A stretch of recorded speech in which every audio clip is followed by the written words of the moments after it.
Docent from the Chicago Architecture Center. The volunteer part of that is very important. He's not in it for fame or fortune, maybe a little bit of fame. A little bit of fame, yeah. He loves our beautiful city. He's a transplant. He's not even originally from here. But Paris was this very elegant idea. This idea that harkens back to, highly cultured, extravagant cultures from across the ocean. And so when we see buildings like Wrigley in Renaissance revival styles, you're seeing a city that's trying to make a statement about it being.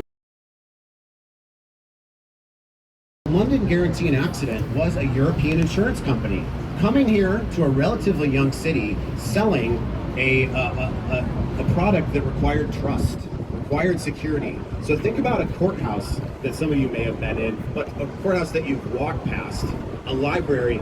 Oftentimes they have these classical designs to them, right? Arches, domes, columns, symmetry. Well, buildings often use this, not just because it's fashionable at the time that they're built, but to evoke a sense of security and tradition and rationality, right? Greece and France, these are places where Western civilization was born and then continued here in Chicago. So think about that. And much of the story of Chicago is about getting those natural resources from here and out of here as fast as possible and efficiently as possible. So even in this building, in this firm from the 20th century, 1989, we see a reflection on that kind of tradition.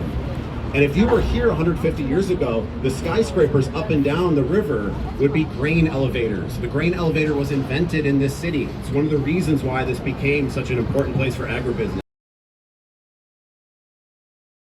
The Parthenon in Greece, maybe the most famous ancient Greek building, they've got that triangle at the top. So this is really an exaggerated form of classical revival architecture. It's kind of rewarding you for paying attention to some of the other buildings around here. That's how I'd like to be clever.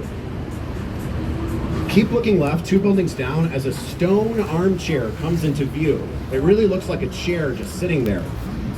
That is the LaSalle Wacker building. It's designed by Halliburton Root, and it's finished in 1930. And that chair shape is no accident. It's actually a response to rules the city put in place in the early 20th century that said, you need to let more light and. Beautiful building, beautiful building. Look ahead now to a building that's built quite recently, 2017, designed by Picard Chilton, and this is River Point. And this building, it's too recent to be called postmodern, but it has this idea of contextualism in there. So right ahead, we've got this arch down at the bottom and an arch at the top. If you look into that arch, you've got this reflection of the river and the river walk right there. And if you looked in the front of the building, you've got